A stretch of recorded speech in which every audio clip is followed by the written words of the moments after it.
Bonjour à tous, aujourd'hui vous vous sentez débordé par le désordre, vous ne savez plus comment faire, eh bien je suis là pour vous aider et vous conseiller.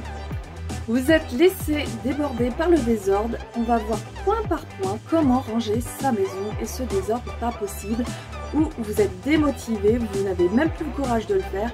Eh bien d'abord, avant de commencer quoi que ce soit, dites-vous dans votre tête, je vais le faire, je peux le faire.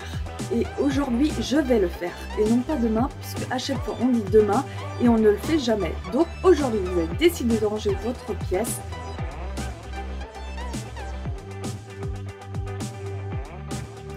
Mon premier conseil est de commencer pièce par pièce et non pas toute la maison. Ne vous mettez pas un challenge de ouf puisque vous êtes déjà découragé. Alors si vous commencez la maison entière, alors là vous allez être découragé totalement.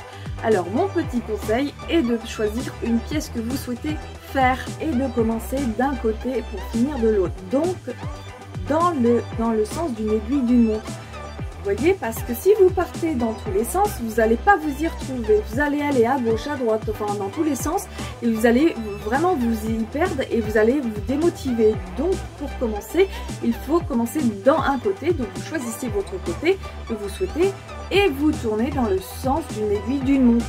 Comme ça, vous ne vous y perdez pas, vous faites élément par élément, donc du coup vous y retrouvez plus facilement et ça va 10 fois plus vite.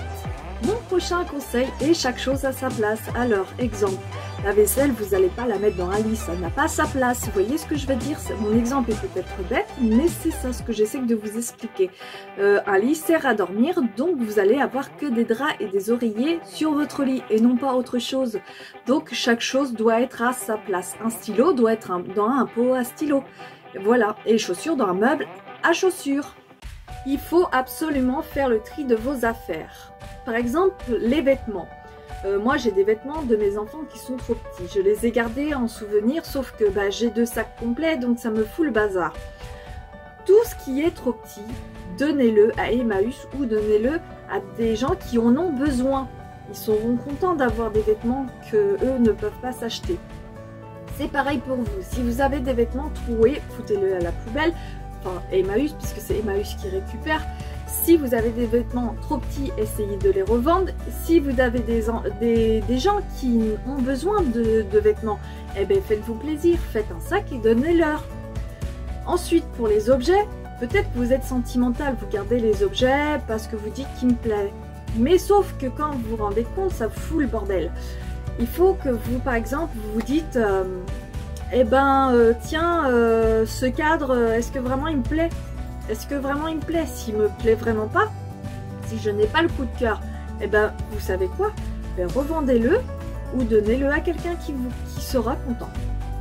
Pour les meubles, il ne faut pas vous encombrer de meubles inutiles. Tout ce qui est cassé, poubelle, et tout ce qui vous tient à cœur, gardez-le. Par contre, l'exemple que je peux vous donner, par exemple, vous avez acheté une table basse avec votre ex-petit copain ou copine, puisque c'est peut-être des hommes qui regardent ma vidéo.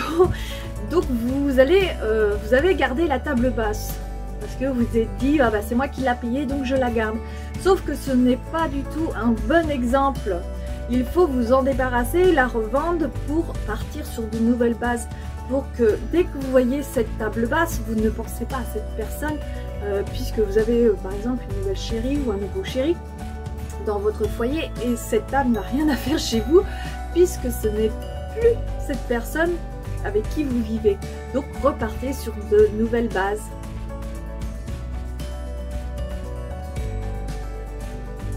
Et oui, vous êtes arrivé à la deuxième étape. Félicitations, félicitez-vous puisque vous avez fait le plus dur. La première étape, le tri et le rangement, n'est pas simple. Félicitations, le résultat est sous vos yeux de votre travail.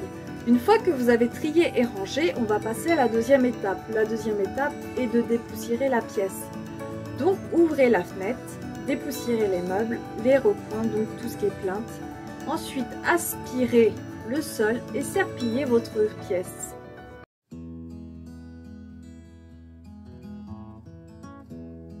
Félicitations, vous avez fini la deuxième étape. Vous êtes à la dernière étape, donc la troisième. C'est comment maintenir la pièce rangée. Tout simplement, je vais vous donner le conseil. Tous les jours, tous les objets que vous utilisez doivent retrouver sa place.